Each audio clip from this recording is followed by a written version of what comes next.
Hello students, welcome to the class. आज की class में आप सभी का स्वागत है।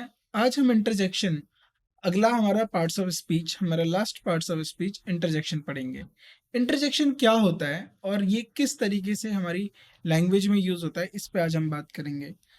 तो किसी भी भाषा का जो आविष्कार हुआ था, वो किस लिए हुआ था, हमें भाषा का यूज क्यों हुआ, लैंग्वेज की यूज क्यों पड़ी।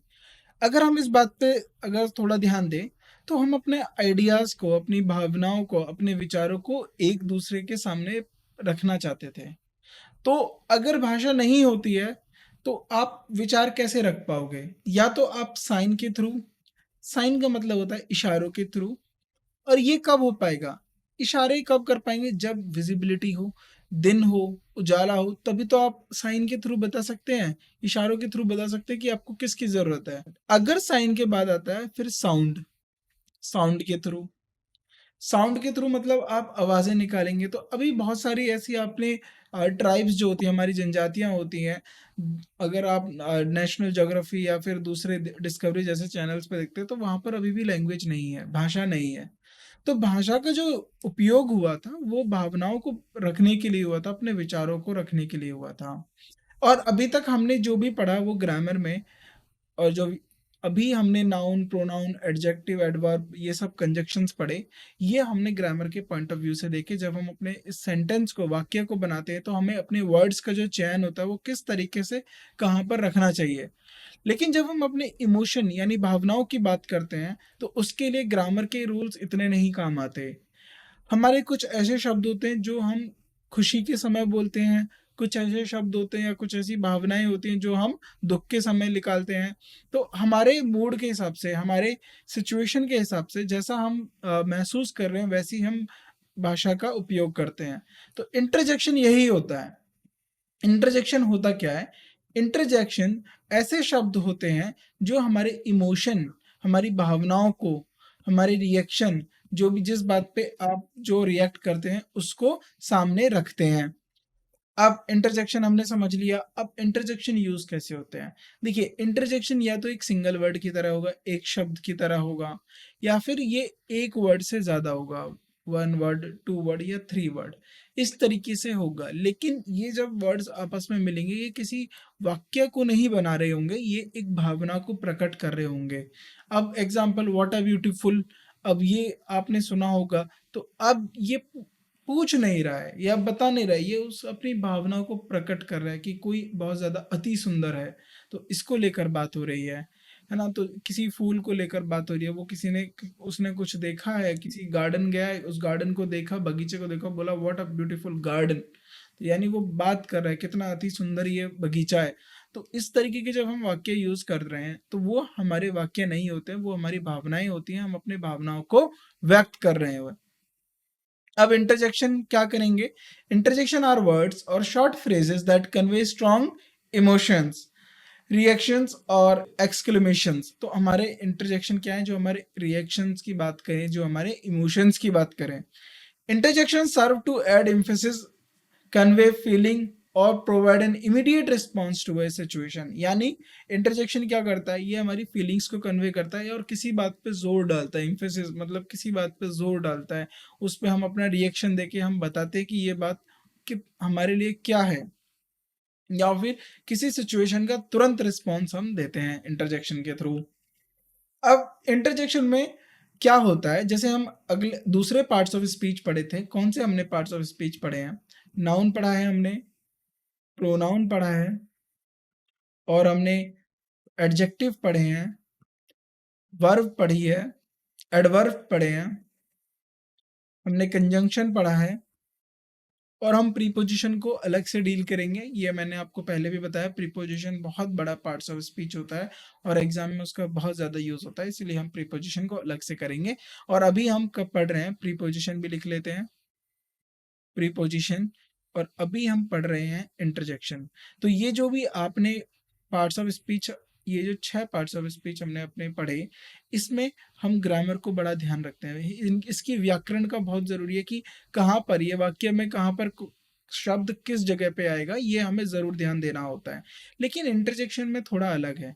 इंटरजेक्शन में हम ग्रामर को इतना ज्यादा नहीं ध्यान देते, क्योंकि ये एक भावना को प्रकट कर रहे हैं, ना कि अपने विचारों को या फिर किसी बात को जो वाक्य में कही गई है।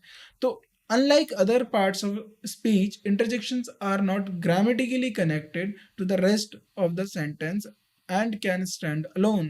यानी ये कह रहा है कि जो हमारे इंटरजेक्शन है ये दूसरे पार्ट्स ऑफ स्पीच की तरह नहीं है जो सेंटेंस से ग्रामेटिकली या व्याकरण के थ्रू कनेक्ट हो, जुड़े रहें।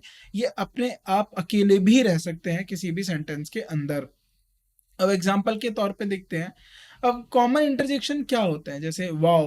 अब वाव देखिए, वाव हो गया, ओ हो गया, आउच हो गया, ये होगा, यूहो हो गया, हुर्रे, ब्रावो, अलास। तो ये हमारे इंग्लिश के इंटरजेक्शन है।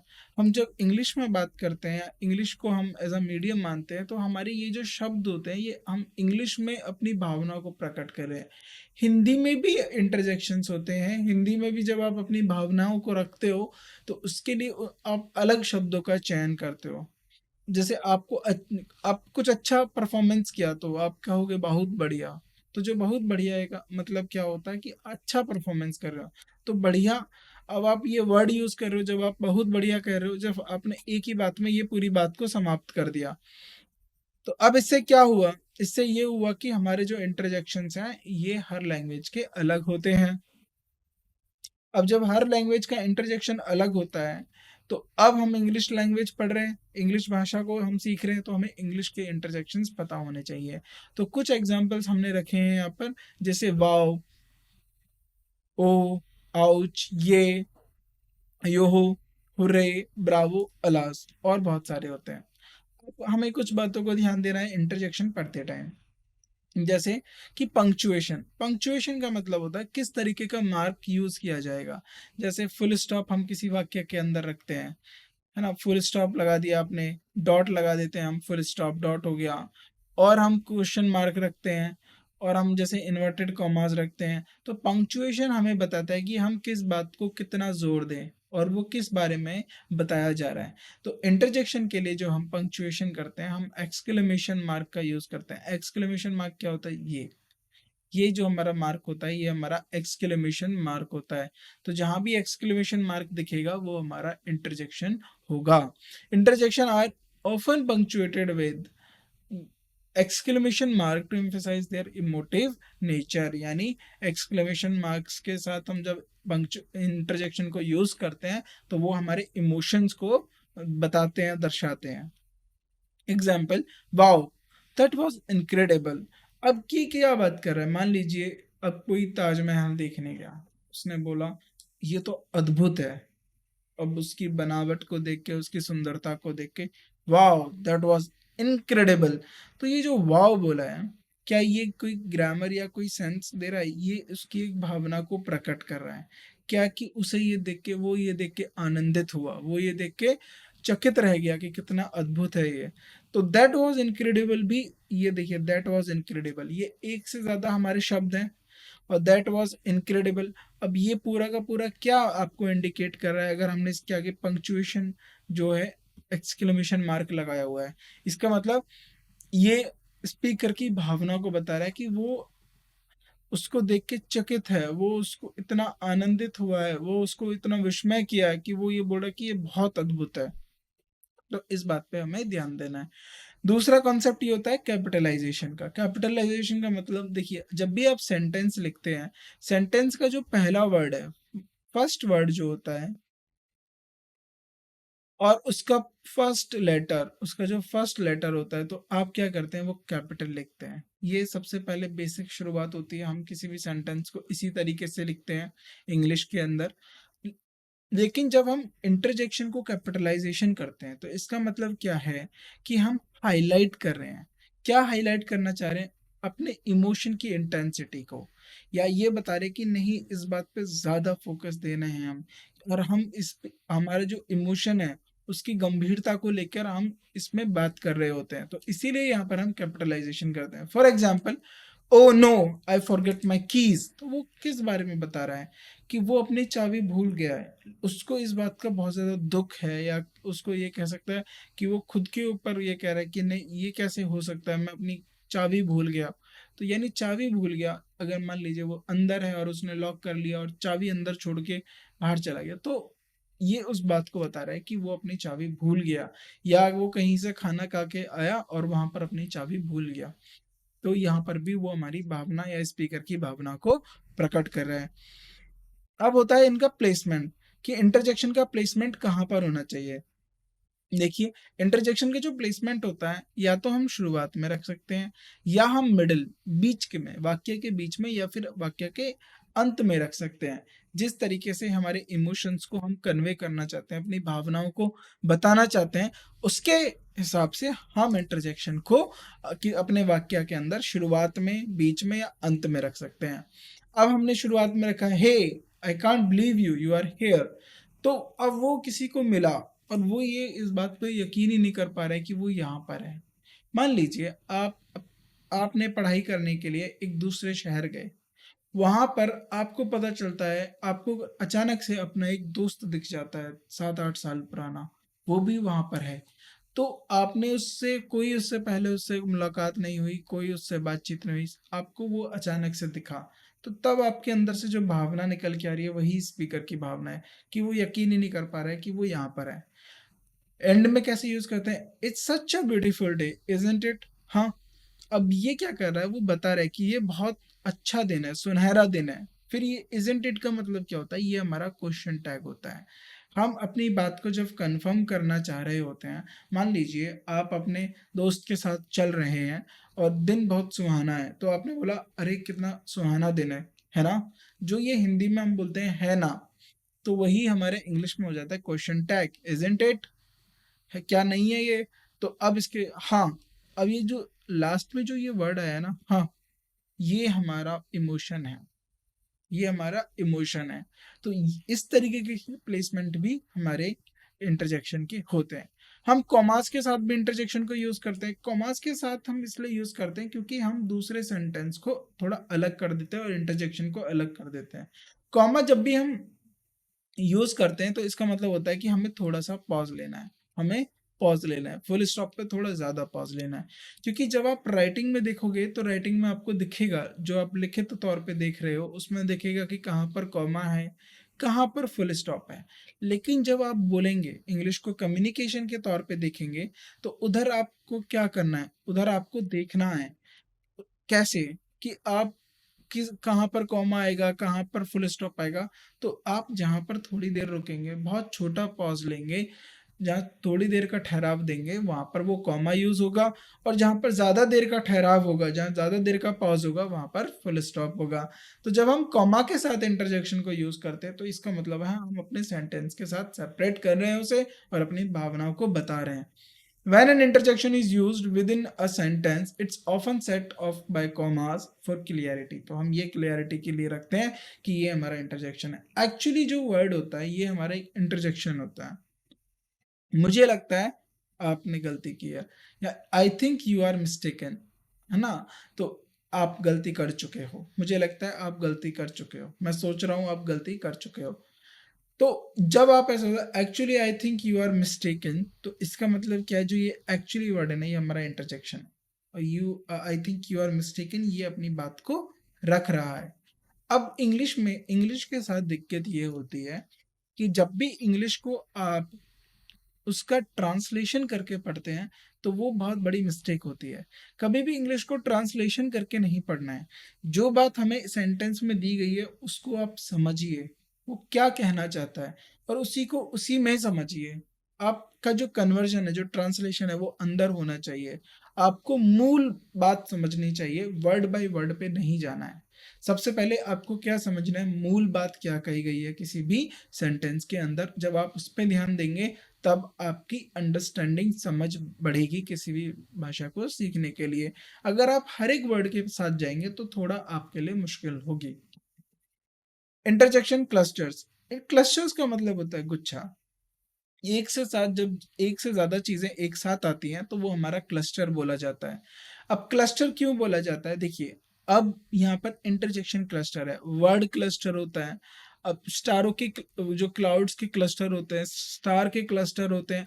तो जब एक से ज्यादा चीजें होती हैं, more than one, more than one, तो उसको हम क्या बोलते हैं, हम उसको बोलते हैं क्लस्टर, क्लस्टर।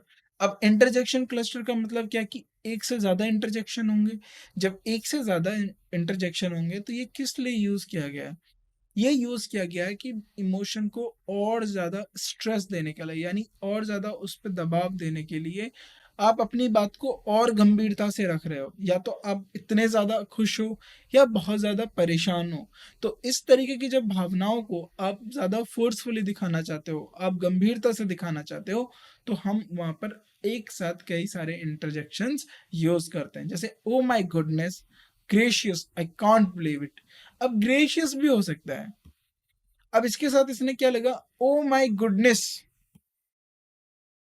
अब इसने इसके साथ एक और यूज करा, ओ माय गुडनेस ग्रेशियस, और उसके साथ इसने और यूज करा, आई कांट बिलीव इट, मैं यकीन ही नहीं कर सकता। इतना अद्भुत हो सकता है कुछ, इतना सुंदर हो सकता है। हे मेरे प्रभु, इस तरीके से ये कर रहा है। ओ माय गुडनेस हम बोलते हैं ना हिंदी में, हे मेरे प्रभु, तो ये इंग्लिश में बोला गया है। तो जब आप भावनाओं को ज़्यादा दिखाते हो, यानी आपके अंदर भावनाएँ बहुत सारी उमड़ती हैं, तो जब आप वो उमड़ती हैं और उनको आप शब्दों के साथ एक्सप्रेस करते हो, बहुत सारे इंटरजेक्शंस के साथ उसको अपनी भावनाओं को प्रकट करते हो, तो उसको हम इंटरजेक्शन क्लस्टर्स कहते हैं। अब सबसे ईज़ी होता है एग्ज़ाम के अंदर पूछना कि इनमें से दिए गए वर्ड्स में से, अब मान लीजिए आपको एक सेंटेंस दे दिया जाएगा। अगर हम क्वेश्चन दें, अभी हम ये सब प्रीवियस ईयर क्वेश्चंस में प्रैक्टिस भी करेंगे। आपको ये सेंटेंस दे दिया और पूछा गया ए, बी, सी और डी, इनमें से और एक वर्ड मैंने लिख दिया वाव, और उसके बाद ये लिख दिया एक्सक्लेमेशन मार्क लगा दिया। अब पूछा गया आपसे कि ये जो वाव है ये क्या है? ये जो वाव है ये क्या है? इंटरजेक्शन है, नाउन है, प्रोनाउन है, या कंजंक्शन है? तो हमारा आंसर होगा इंटरजेक्शन। तो इस तरीके से हमें पार्ट्स ऑफ स्पीच भी आइडेंटिफाई कर पाएंगे, क्योंकि हमें पता है नाउन का क्या रोल है, प्रोनाउन का क्या रोल है, एडजेक्टिव का क्या रोल है, बाकी और दूसरे हमारे जो पार्ट्स ऑफ स्पीच है उनका क्या रोल है। तो इंटरजेक्शंस इन डायरेक्ट एड्रेस, तो जब हम बहुत किसी को डायरेक्ट एड्रेस कर रहे हो, किसी को सीधी बात बात कर रहे हो किसी से, तो वहाँ पर हम डायरेक्ट एड्रेस में इंटरजेक्शन यूज़ कर सकते हैं। और हम ऐसा क्यों यूज़ करते हैं? हम किसी भी बातचीत में अपना एक पर्सनल टच देना चाहते हैं। पर्सनल टच का मतलब होता है कि हम ये बताना चाहते हैं कि हम जो बातचीत हो रही है, जो कम्युनिकेशन है, उसमें हम इंटरेस्टेड हैं। जब ये बताना चाहते हैं उसमें हम इंटरेस्टेड हैं, उसके लिए क्या करना चाह रहे हैं? उसके लिए हम इंटरजेक्शन को डायरेक्टली एड्रेस कर रहे हैं। वेल जॉन, अब देखिए यहाँ पर बात हो रही है, well John, you have really outdone yourself this time. अब ये जॉन के एक्शन के बारे में बात हो रही है। मान लीजिए जॉन और उसके साथ ही एक क्लास में पढ़ते हैं। अब क्या हो रहा है कि जॉन ने अच्छा इस बार परफॉर्मेंस किया, पिछली बार से मान लीजिए उसके हाफ ईयरली से ज़्यादा नंबर वो फाइनल में लेके आया। तो उसके साथी ने बोला, well John, you have really outdone yourself this time, आपने इस बार बहुत अच्छा किया। तो वो उसके बारे में वेल अब ये जो वेल आया है ये हमारा इंटरजेक्शन है। जब आप किसी की तारीफ के लिए बात कर रहे हो तो वेल डन, जब बोलते नहीं है वेल डन, तो वेल डन किस लिए बोला जाता है? जब आप कुछ अच्छा काम करते हो और आपको पॉजिटिव कॉम्प्लीमेंट मिलता है, तब हम वेल डन का यूज करते हैं। इंटरजेक्शन एंड एम्फेसिस, अब जो इंटरजेक्शन और एम्फेसिस की जब हम बात करते हैं तो हम अटेंशन ड्रॉ करना चाहते हैं, हम कि ध्यान केंद्रित करना चाहते होते हैं किसी भी बात को लेकर। जैसे example, the view from the mountain top is breathing. अब देखिए इंडीड, इंडीड का मतलब क्या है कि ये किसी बात पे एग्री किया है और किसी बात पे अटेंशन दिया है कि जो पहाड़ों से जो व्यू दिखता है, ब्रेथ टेकिंग का मतलब है कि वो बहुत लुभावना अद्भुत होता है ना? तो जो पहाड़ों से व्यू दिखता है, माउंटेन टॉप से व्यू दिखता है, उसकी ये सुंदरता या उस व्यू के बारे में बात कर रहे हैं। अब जब ये बात कर रहे हैं तो जब आपने बोला इंडीड, इंडीड का मतलब सहमति दिखाई और अटेंशन दिया उस बात पे कि बिल्कुल ये जो बात हो रहा है सही है, इंडीड। तो इस तरीके के जो हमारे वर्ड्स होते हैं, या फिर जब हम किसी भी बात को एग्रीमेंट देते हैं, तब हम इस तरीके के वर्ड्स यूज करते हैं, इंडीड। अब कैसे हमारे एग्जाम में क्वेश्चन पूछे जाएंगे इंटरजेक्शन पे, ये भी हमें ध्यान देना है। सबसे पहले अभी हमने डिस्कस किया था कि इंटरजेक्शन हमें फाइंड करने के लिए दिया जाएगा कि कौन सा इंटरजेक्शन इस गिवन सेंटेंस में है।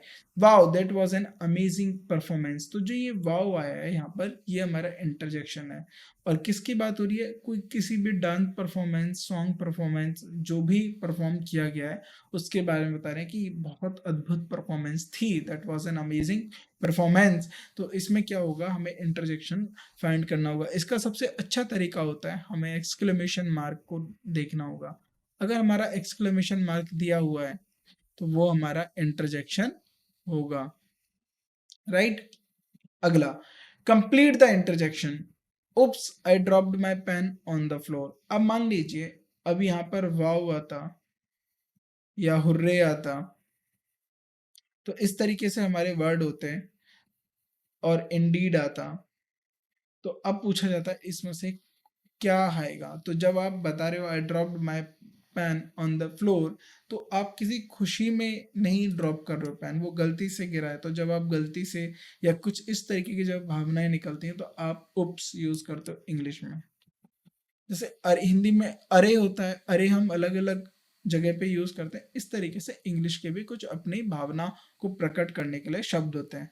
Yikes I did not see that coming, तो अब ये भी हमारा इंटरजेक्शन है, याइक्स।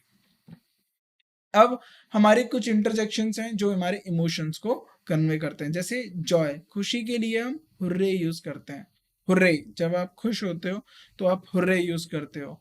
अब एक आपने सुना होगा ब्रावो, ब्रावो, ब्रावो।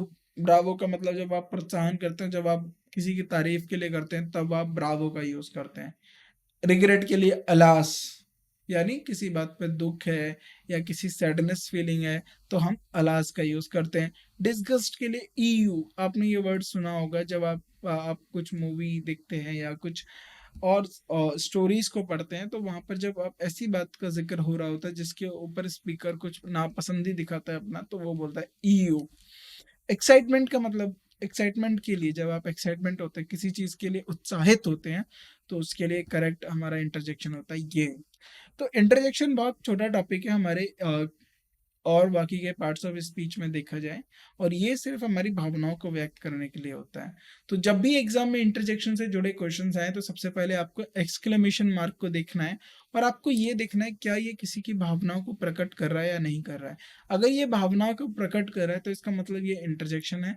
तो अगर पूछा जाए कौन सा सही इंटरजेक्शन होगा, तो आप सेंटेंस को पढ़ेंगे, आप पूरी वाक्य को पढ़ेंगे और देखेंगे कि क्या इसमें दुख है, क्या इसमें खुशी है, एक्साइटमेंट है, किस तरीके की भावनाओं के बारे में जिक्र किया गया है।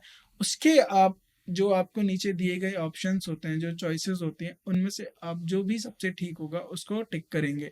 या फिर आपसे पूछा जाए कि दिए गए शब्दों में से या वाक्यों में से इंटरजेक्शन कौन सा है, तो आप उसमें से बताएंगे। या फिर आपसे एक वर्ड के ऊपर हाईलाइट करके पूछ लिया जाए कि इनमें से हमें इंटरजेक्शन के बारे में बताना है, तो भी आप वहां से कर सकते हैं। तो यहाँ पर हमारा इंटरजेक्शन खत्म होता है। अब हमारा एक पार्ट्स ऑफ स्पीच बचता है, वो है प्रोपोजिशन। हम आने वाली क्लासेस में प्रोपोजिशंस पढ़ेंगे। Thank you.